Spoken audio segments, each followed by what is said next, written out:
एक बार एक बहुत बड़ा नेता एक साधु के छोटे से आश्रम में गया। वह साधु के बारे में बहुत सुना था, तो उसके मन में आया कि मैं एक बार जाके देखता हूँ कि लोग उसकी इतनी तारीफ क्यों करते हैं। जब वह उस आश्रम में गया तो वहाँ पर एक छोटा सा कमरा था जहाँ पर एक कालीन बिछा हुआ था। वहाँ पर कुछ लोग नीचे बैठे हुए थे और साधु जी सामने बैठे हुए थे। कुछ सवाल जवाब चल रहा था। वह नेता उस आश्रम में आया और उस नेता के साथ में 4 बॉडीगार्ड भी थे और उसकी यह आदत थी कि वह जहाँ भी जाता था लोग अपनी अपनी जगह पर खड़े हो जाते थे और उसकी तरफ देखते थे, हाथ जोड़ते थे और सर झुकाते थे। लेकिन यहाँ पर ऐसा कुछ भी नहीं हुआ। साधु व्यस्त होने के कारण उसकी तरफ देखा तक नहीं। नेता नहीं समझा यह मेरी बेइज्जती है और वह इस बात से गुस्सा हो गया। नेता ने थोड़ा गुस्से से साधु से बात को बीच में काटते हुए कहा कि मैं आपसे कुछ कहना चाहता हूँ। साधु ने उसकी तरफ देखा और बोला, आप थोड़ी देर रुकिए, पहले मैं इनके सवाल का जवाब दे दूँ, के बाद मैं आपसे बात करता हूँ। तब तक आप अगर चाहें तो बैठ सकते हैं। बस साधु का इतना कहने की देर थी। नेता का चेहरा गुस्से से लाल हो गया और फिर उसने सारा गुस्सा उस साधु पर निकाल दिया।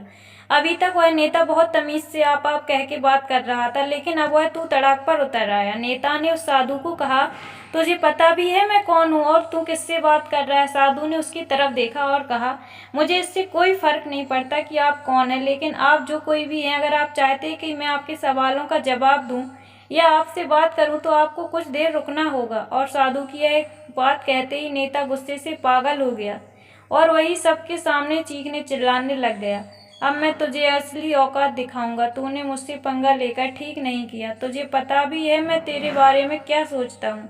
साधु ने फिर से नेता की तरफ देखा और बड़े प्रेम से ही कहा, मुझे इससे कोई फर्क नहीं पड़ता कि आप मेरे बारे में क्या सोचते हो। आप जो भी चाहे मेरे बारे में सोच सकते हैं।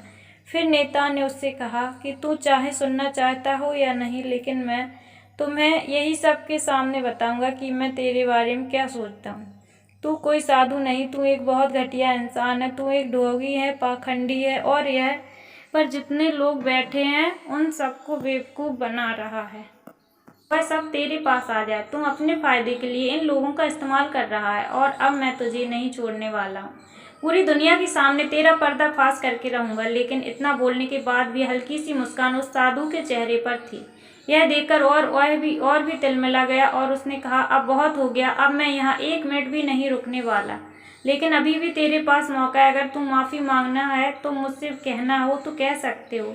अगर इतना सब होने के बाद भी साधु के चेहरे पर एक मुस्कान थी और वह बिल्कुल शांत था। और फिर उन्होंने अपनी आंखें बंद करी और फिर साधु ने अपनी आंखें खोली, हाथ जोड़े और कहा, मुझे आपसे कोई गिला शिकवा नहीं है। आपके लिए मेरे मन में कोई भी गलत ख्याल नहीं है। जो भी मेरे बारे में आपने कहा वह आपकी अपनी सोच थी, तो मुझे आप में कोई बुराई नज़र नहीं आती। मुझे आप बहुत ही भले इंसान लग रहे हैं। और साधु के इतना कहते ही नेताजी का दिमाग 7वें आसमान पर पहुंच गया। उसके चेहरे पर एक अजीब सी खुशी थी, क्योंकि उस साधु ने वही कहा जो बाकी सब लोग उस नेता को कहते हैं। और वह खुशी खुशी उस आश्रम से अपने घर की तरफ चला गया और जाकर अपने पिताजी के साथ बैठ गया। उसके पिताजी ध्यान में थे। उन्होंने जिंदगी सिर्फ लोगों की सेवा करी और बदले में कुछ भी उम्मीद नहीं की। तो थोड़ी देर बाद जब उन्होंने अपनी आंखें खोली और देखा अपने बेटे को अपने साथ बैठे हुए, तो उनके बेटे के चेहरे पर आज एक अजीब सी खुशी थी जो आज से पहले उन्होंने कभी नहीं देखी थी। फिर उसने एक एक करके सब कुछ बताया कि आज क्या हुआ, किस तरह से वह आश्रम गया और वहाँ पर क्या हुआ। उसने कहा, साधु जी से क्या कहा। जब उसके पिताजी ने पूरी बात सुनी तो थोड़ा सा मुस्कुराए और अपने बेटे को देखकर बोले कि उन्होंने तुम्हारी तारीफ नहीं करी, क्योंकि उन्होंने वह नहीं कहा जो तुम हो, उन्होंने वह कहा जो वो खुद हैं। और तुमने जो भी उनको कहा वो नहीं कहा जो भी वो, बल्कि तुमने वह जो खुद कहा वो अपने आप को कहा। यही बात वेदों में भी कही गई है, यथा दृष्टि तथा सृष्टि। यह दुनिया तुम्हें वैसी नहीं दिखती जैसी यह दुनिया है। यह दुनिया तुम्हें वैसी दिखती है जैसी तुम खुद हो। जिसकी नज़र जैसी है उसके लिए यह दुनिया वैसी है। तो अगर तुम अपनी दुनिया को बदलना चाहते तो उसका सिर्फ एक तरीका है, अपनी नज़र को बदलो। तो वीडियो अच्छा लगा हो तो लाइक करना। Thanks for watching.